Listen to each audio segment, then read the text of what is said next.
Welcome to another sneak peek of SolidWorks 2015, where today we're going to take a look at the completely new set of tools found in SolidWorks called SolidWorks MBD. SolidWorks MBD allows you to capture and share PMI or product manufacturing information with other people both inside and outside of your organization easily. Let's go ahead and take a look at all the tools included in SolidWorks MBD. Some of these are going to be familiar tools, and many of them that really make MBD what it is are brand new tools. So we'll go through the entire process so you can understand how they all work together. To start, we need to capture dimensional information. To do this, we're using traditional DIM expert dimensions. If you're not familiar with them, they're dimensions that you apply to the 3D model itself, not necessarily the features. DIM expert dimensions also help you understand when your part's been fully defined. You'll notice here that when I click the Show Tolerance Status button in the Feature Manager tree, SolidWorks lets us know if enough information's been provided to properly manufacture this part. In this case, you can see that the notch in the back is missing several key pieces of information. Let's go to work adding those. To start, we want to add a size dimension to the fillet here. That should be an easy thing to add. And you'll notice as I do it, it automatically captures the quantity and the size and puts a tolerance on it based on our standard.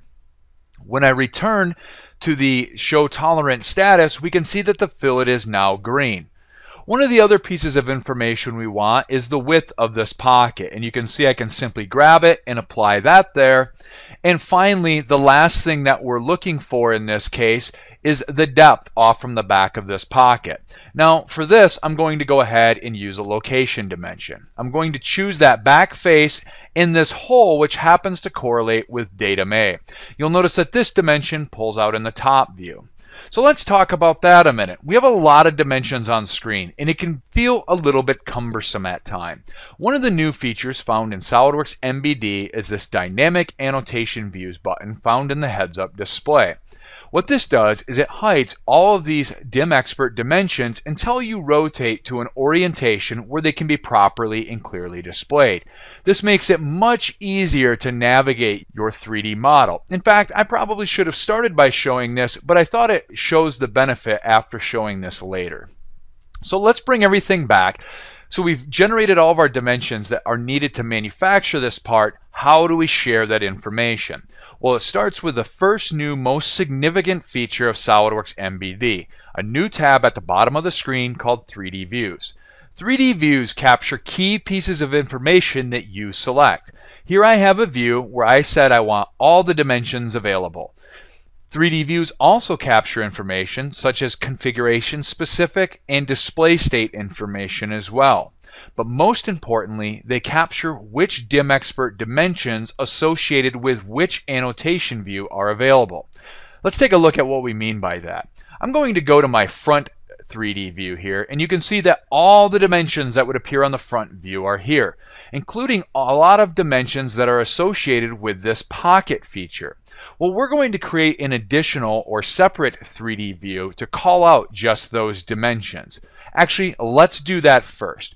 Let's right-click and choose to activate this annotation view, where again we see mostly the same information. We're going to then simply say we want to capture a 3D view, and you can see from the preview it's going to capture all of this. Well, we only want the dimensions that are associated with the pocket, none of the dimensions associated with the front view as a whole. All we need to do is deselect that. Now you'll notice a handful of dimensions appear here.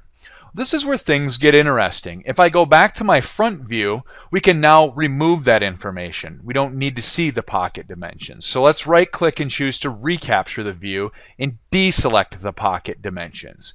As you can see, it's pretty quick to start clearing things up, but a few dimensions are here that look like they should be associated with that pocket. To move those over, you simply need to choose them and press the tilde hotkey and choose to assign those to a new annotation view. This makes it really quick and easy to get the dimensions on the correct annotation view so that your 3D views appear correctly. Now when I go back to Pocket, you'll see that that new information is there, and I can make minor adjustments to it as desired. There's one more view we want to add. We want to capture the information for that new notch we just created. So let's go ahead and activate and orientate to that notch view, and let's go ahead and let's choose to capture this 3D view. Now in this case we're going to choose only the notch annotation view and press OK. Again, it looks like a case where some of the information isn't in the appropriate view. So what we're going to do is we're going to go ahead and turn some of those back on. Let's go to our top annotation view here, and we're going to go ahead and redefine these to be part of the notch. So I'm going to select them and again use my hotkey to assign those to the appropriate view.